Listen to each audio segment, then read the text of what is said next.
ఆరుగాలం కష్టపడి పైసా పైసా కూడబెట్టి బిడ్డకి ఘనంగా పెళ్లి చేసి అల్లుడు జాబోడైతే బిడ్డ కాలు కింద పెట్టకుండా బతుకుతదని ఎన్నో ఆశలతోని బిడ్డకి పెళ్లి చేసి పంపిస్తే బట్టే వసగాలారా మీరు చేసేది ఏందిరా అసలు నాకు అర్థం కాదు. ఇందుకి ఏందక్క ఎవరినక్క తిడుతున్నావు ఏమైంది మళ్ళేం పట్టుకొచ్చినావు అని అడుగుతుండ్రులే. సేర చెప్తా వినుకోండి. నిజంగా అండి అస్సలు ఇవాళ రేపు సొసైటీ ఎటుపోతుంది. అసలు నాకైతే ఆడపిల్లలకి పెళ్ళిళ్ళంటే అసలు ఇవాళ రేపు నిజంగా అంటే పెళ్ళైన నెక్స్ట్ డేనే ఎలాంటి ఘోరాలు చూడకూడదో అట్లాంటి ఘోరాలు చూస్తున్నాం గదా! నిజంగా.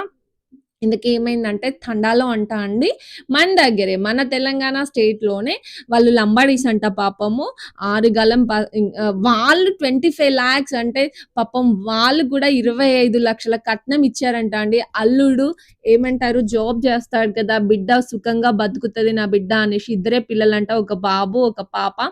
సో, ఎంతో కష్టపడి నా కొడుకుని నేను తర్వాత ఎట్లైనా చూసుకుంటా.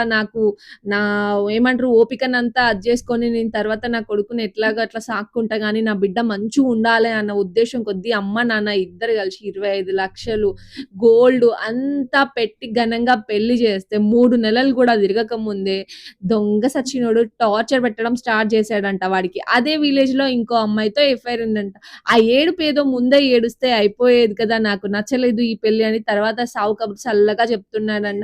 నేను ఇంకో అమ్మాయిని ఇష్టపడుతున్నాను. నాకు ఆ అమ్మాయి అంటేనే ఇష్టము అనేసి చెప్పిండంట. సో, ఆ ఏడుపు ముందే ఏడుస్తే నా బిడ్డకి ఈ పరిస్థితి వచ్చేది కాదు కదా! పెళ్లైన 3 నెలలకే ఆ అమ్మాయి సూసైడ్ చేసుకొని చచ్చిపోయిందంట. వీడు పెట్టే టార్చర్ భరించలేక. నాకైతే నిజంగా న్యూస్ చూసినప్పుడు చాలా బాధ అనిపించిందండి. సో, అసలు ఈ కట్నాలు, గిట్నాలు అన్నీ లేకుండా ఉంటే అంటే ఏదైనా కొత్త చట్టం తీసుకొచ్చే ఏమంటారు ఫెసిలిటీ నా చేతిలో ఉంటే మాత్రం ఖచ్చితంగా ఈ కట్నాన్నయితే నేను బ్యాన్ చేసి పడేత్తా నిజంగా. మీకెలా అనిపిస్తుంది? అంటే మీరేమనుకుంటున్నారు ఈ వీడియో గురించి? మీ ఒపీనియన్‌ని నాతో షేర్ చేసుకోండి. ఇయ్యాలనైతే నేను మురుకులు చేషినా చూస్తున్నారు గదా! పిల్లలు రోజు అడుగుతున్నారనేసి మురుకులైతే చేషినా అనమాట. వీడియో అయితే గిదే. వీడియో ఎట్లా అనిపిచ్చింది? మంచిగా అనిపిచ్చిందా? మంచిగా అనిపిస్తే ఒక చిన్న లైక్ ఇవ్వండి. మరో మంచి వీడియోతో మళ్ళీ కలుద్దాం. ఉంటా మరి.